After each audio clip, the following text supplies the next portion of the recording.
তারেক রহমান শুধু এখন বাংলাদেশের নেতা না, তারেক রহমান ইতিমধ্যে বিশ্ব নেতায় পরিণত হয়েছেন ইনশাআল্লাহ। আমাদের সবার আগে বুঝতে হবে তারেক রহমান কে। বাংলাদেশ টোটাল পৃথিবীতে একজন মাত্র নেতা আছে যার বাবা সাবেক রাষ্ট্রপতি ছিলেন এবং তিনি এই রাষ্ট্রের জন্য জীবন দিয়েছেন, যার মা গণতন্ত্রের মা বলা হয়, যাকে মাদার অফ ডেমোক্রেসি বলা হয়।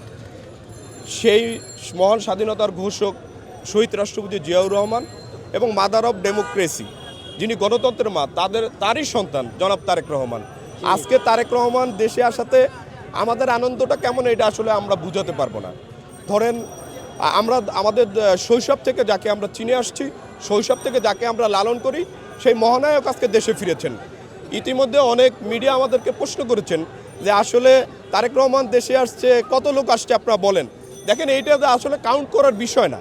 আর আপনার পৃথিবীর কোনো মাধ্যম আছে যে তারেক রহমান আজকে আসছে এটা কাউন্ট করে বলতে পারবে যে আজকে ঢাকায় এত মানুষ আসছিল? আজকে ঢাকায় সমস্ত বাংলাদেশটা চলে আসছিল। ৬৮,০০০ গ্রাম বাংলার যারা কৃষক, যারা মজুর, যারা খেটে খাওয়া মানুষ, যারা গণতন্ত্রকে ভালোবাসে, যারা ফ্যাসিস্ট বিরোধী, যারা জুলাই আন্দোলনকে বুকে ধারণ করে আজকে সবাই ঢাকা চলে আসছে। এছাড়া যারা ঢাকা আসে নাই তারা ৭১-এর পরাজিত শক্তি এবং ২৪-এর পরাজিত শক্তি, দুইটা শক্তি বাদে বাংলাদেশের সব শক্তি তারেক রহমানের শক্তি। তারেক রহমান, আপনাদেরকে আরও একটা ব্যাপার বলি, পৃথিবীতে আজকে একটা নজির হয়ে গেল। তারেক রহমান বিএনপির অ্যাক্টিং চেয়ারম্যান। আপনারা দেখেছেন যে বাংলাদেশের যতগুলো মেকানিজম আছে, যতগুলো আইন প্রশাসন আছে, সবগুলো তারেক রহমানকে মাঠে থেকে আজকে তাকে নিরাপত্তা দিয়েছেন।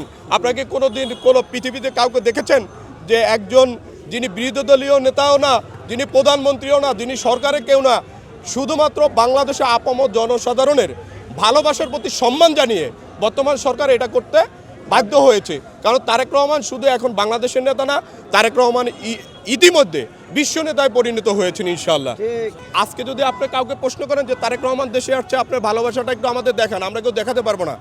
আজকে আমরা এতটাই উচ্ছ্বাসিত, বৈরী আবহাওয়া চলে, সত্যপ্রবাহ চলে। আমরা 3 দিন আগের থেকে ঢাকায় অবস্থান করতেছি সারা বাংলাদেশের মানুষ। আমরা গতকাল রাত্রে থেকে 300 ফিটে অবস্থান নিয়েছি। আজকে সারাদিন তারেক রহমানের এক নজর দেখার জন্য আমরা রাজপথে ছিলাম।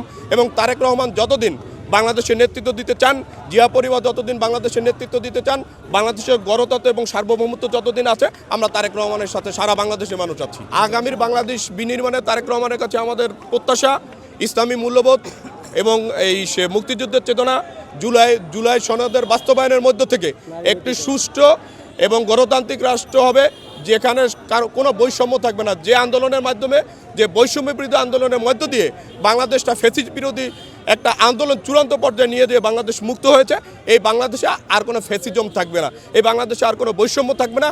এটা একমাত্র ধারক এবং বাহক জনাব তারেক রহমান।